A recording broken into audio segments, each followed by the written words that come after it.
L'affaire Marie-Paul Adjei. Un peu de sport, ça fait du bien. La marche du matin. Une affaire que l'État tentait d'étouffer. L'État tentait de gérer discrètement est sortie au grand jour. Lorsqu'un influenceur a fait une publication disant que le mari d'une grande influenceuse était inquiété par la justice pour une affaire de blanchiment. Et là, soudainement, brusquement, tout à coup, Marie-Paul Adjei sort un lourd communiqué pour nous montrer qu'elle est forte, qu'elle a les bras longs et qu'elle peut enfermer qui elle veut, quand elle veut, comme elle veut. Comme elle a fait pour l'influenceur observateur, sur impulsion de son nouveau mari. Bah oui, parce que ça se voit que depuis que ce monsieur est rentré dans sa vie, il la pousse à mener des actions, comme le fait d'enfermer observateur. Je me souviens bien qu'elle disait que c'était pour préserver sa relation. Et c'était donc ce monsieur-là, Bachirou Diomaye Faye, c'était lui qui était derrière cette action-là. Aujourd'hui encore, lorsque l'influenceur évoque seulement le mari d'une influenceuse, personne ne la soupçonnait. Personne ne l'évoquait, mais elle est sortie pour se justifier et pour menacer sous l'impulsion du blanchisseur. Cette affaire-là allait peut-être passer inaperçue si Marie-Paul Adjei n'avait pas décidé de produire un communiqué pour se justifier et pour menacer la population. C'est alors que Enquête Média se saisit de ce dossier et se demande mais qu'est-ce qui se cache derrière ce dossier? Il y a anguille sous roche et Enquête Média va enquêter sur ce dossier et nous sort des révélations fracassantes. Écoutez. Entre autres, et aussi de cette personne qu'on voit sur la gauche, entre autres. Donc, le parcours, donc l'origine de cette fortune, l'origine de cette entreprise, d'un entrepreneur parti d'un échec à Paris et tout de suite propulsé à la tête d'un énorme groupe, du moins qu'il l'aurait lancé, donc pose des questions.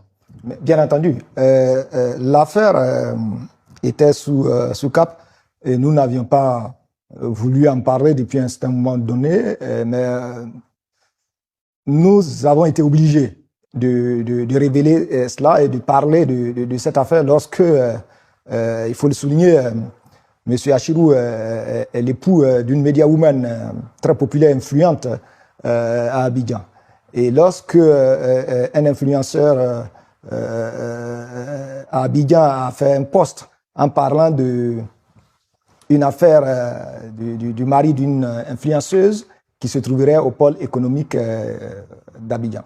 Et alors, bien, madame, croyant bien faire, pond un communiqué sur sa page, communiqué qu'elle a subitement supprimé, en disant que le couple, sinon, ils ne sont mêlés de près ni de loin d'une affaire quelconque au pôle pénal économique. Alors, et là, cela a soulevé quand même une certaine interrogation et les journalistes d'Enquête Média ont voulu fouiner. Et c'est dans cette perspective que nous avons découvert un certain nombre d'incongruités que nous avons révélées dans nos enquêtes. Les incongruités partent du fait que voilà un monsieur qui s'est dit milliardaire, philanthrope, et qui depuis 2015, où il avait un petit commerce ici à Paris, excusez-moi du terme petit parce que un commerce à Barbès avec un capital de 7 500 €, ce n'est pas quelque chose d'extraordinaire. Donc de là... Je vous fais le résumé des révélations. Alors, Monsieur Achirou était propriétaire d'un petit magasin de mèches à Barbès ou Rochechouart. Je me souviens bien, j'étais en stage en quelle classe? Je sais plus c'était en quelle classe, c'était en 3e. Ouais, j'étais en classe en stage en 3e. Et ma maître de stage, elle me disait qu'elle avait acheté sa maison à Barbès dans les années 90 et c'était pas comme ça avant. Et vu que maintenant ça a changé, c'est devenu comme à Djamé, c'est le souk, c'est là où il y a tous les Arabes, les vols, les Africains. En tout cas, c'est le bordel, c'est comme Château Rouge. Voilà, bon, c'est juste à côté de Château Rouge. Hein. Donc, elle préfère appeler son quartier Rochechouart, hein, parce que ça fait un peu plus bourgeois. Parce que si elle dit Barbès, on est tout de suite... voilà. Hein? Bref, donc, Bassirou, il avait son commerce à Barbès-Rochechouart et ce commerce-là n'a jamais prospéré. Il a dû fermer ce commerce-là.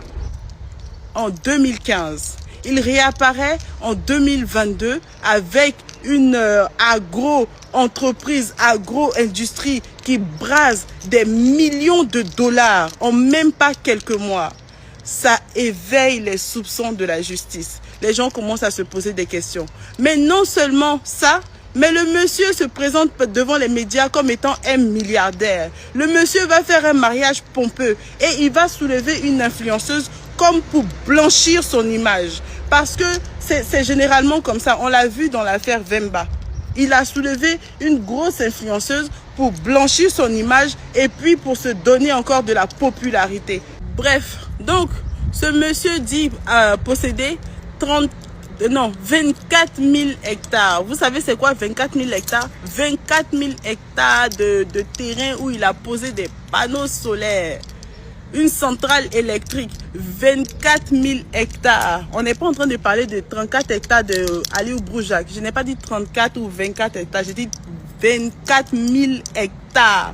Vous imaginez, dans le monde entier, Monsieur Bachirou a la centrale la plus grosse. Hein? Il a la centrale la plus grosse dans le monde entier. C'est-à-dire que même la Chine, même les États-Unis, même la France n'a pas de centrale pareille. 34 000 hectares. Et devinez quoi? Cette centrale-là n'existe pas. Son entreprise qui brase entre 20 millions de dollars et 60 millions de dollars, cette entreprise-là n'a pas même un seul employé. Cette entreprise-là n'a pas. Comment on peut avoir des millions de dollars sans avoir même un employé? Ah, vraiment. On a ici retrouvé un nouveau Vemba. Et Marie-Paul Adjei est la victime qui a été choisie par Vemba. Il ne l'a pas choisi au hasard, il l'a choisi pour son influence et il l'a choisi pour sa beauté, pour le fait qu'elle soit une personne sans problème. En tout cas, elle était sans problème avant de le rencontrer parce que son nom s'est gâté quand elle l'a rencontré et quand il a obligé à porter plainte contre l'influenceur observateur. C'est là qu'elle a commencé à se montrer comme voilà arrogante, voilà la femme du milliardaire quoi. Voilà, vous voyez et tout.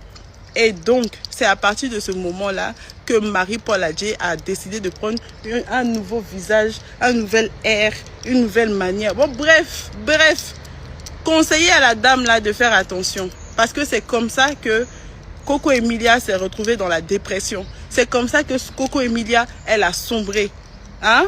Demandez-lui de faire attention. Si dans les milliards, là, elle peut ramasser un peu, mettre à côté pour se sécuriser, qu'elle le fasse. Parce que cette affaire-là, j'ai l'impression que ça va mal se terminer.